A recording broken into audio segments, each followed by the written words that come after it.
কারো কাছে ভালো থাকতে নেই, তাহলে তার কাছে তুমি সস্তা হয়ে যাবে। বরং কিভাবে অন্যের কাছ থেকে গুরুত্ব আদায় করে নিতে হয় সেটা শেখো। যে তোমাকে যতটুকু দেবে তার কাছে তুমি ততটুকুই ফেরত দেবে।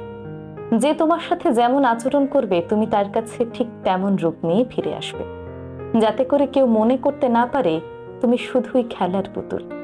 তোমাকে নিয়ে যেমন ইচ্ছে তেমন খেলতে পারা যায় এমনটা যেন কেউ স্বপ্নেও ভাবতে না পারে।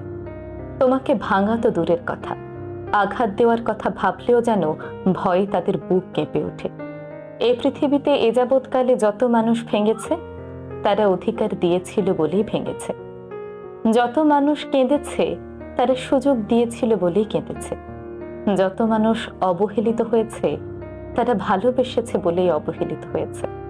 তাই মনে রেখো, যে 1 আনা পাওয়ার যোগ্য তাকে 16 আনা দিতে গেলেই মহা বিপদ।